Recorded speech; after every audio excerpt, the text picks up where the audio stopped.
नमस्कार। आज का हमारा विषय है मन की शक्ति और कल्पना।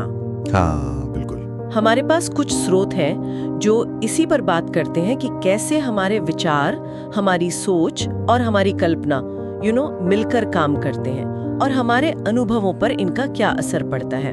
तो आज हम इसी को जरा समझने की कोशिश करेंगे। चलिए शुरू करते हैं। बिल्कुल। देखिए, जब स्रोत मन की शक्ति कहते हैं तो उनका मतलब होता है कि हमारे विचार, हमारे जो विश्वास हैं, भावनाएं हैं, उनमें कितनी ताकत है। मतलब वो हमारी असलियत की समझ को, हमारे व्यवहार को कैसे बदल सकते हैं। आसान शब्दों में कहें तो जैसा हम सोचते हैं वैसा ही हम महसूस करने लगते हैं, अनुभव करने लगते हैं। और कल्पना, वो तो है ही हमारी वो कमाल की क्षमता जिससे हम मन में तस्वीरें बना लेते हैं, ऐसी चीजों की जो अभी है नहीं या असल नहीं है। सही। तो फिर ये दोनों जुड़ते कैसे हैं?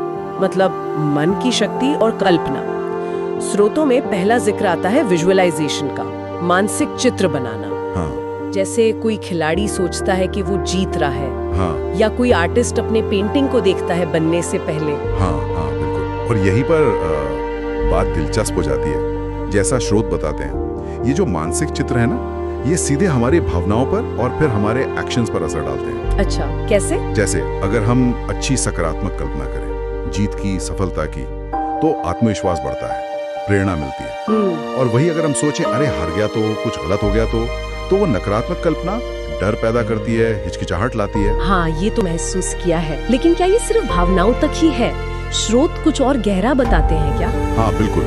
स्रोत इशारा करते हैं कि ये एक तरह से हमारे अवचेतन मन को प्रोग्राम करने जैसा है। अवचेतन मन को मतलब सबकॉन्शियस माइंड रास्ते बन जाते हैं, न्यूरल पाथवेज।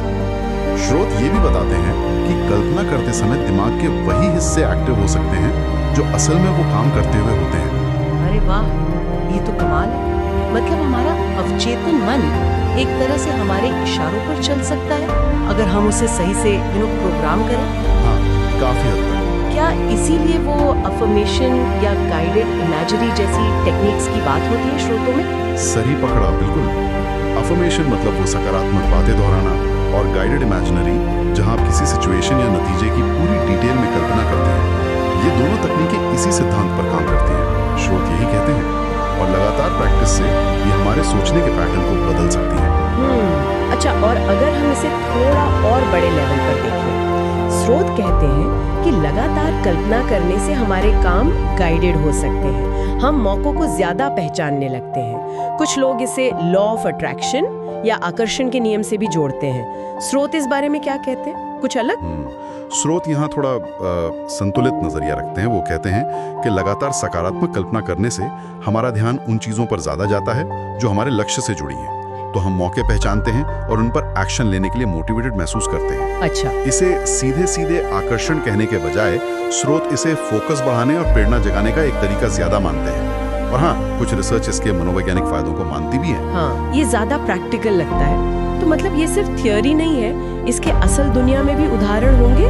स्रोत बताते हैं कुछ? बिल्कुल, कई उदाहरण हैं। जैसे स्पोर्ट्स में ओलंपिक एथलीट वगैरह विजुअलाइजेशन का खूब इस्तेमाल करते हैं परफॉर्मेंस सुधारने के लिए। वो मन ही मन में अपनी पूरी परफॉर्मेंस की रिहर्सल करते हैं। हाँ, मैंने भी पढ़ा है इसके बारे में। और मेडिकल फील्ड में भी? बिल्कुल। मरीज दर्द कम करने के लिए या जल्दी ठीक होने में मदद के लिए गाइडेड इमेजिनरी का इस्तेमाल करते हैं, ऐसा स्रोतों में बताया गया है। अच्छा।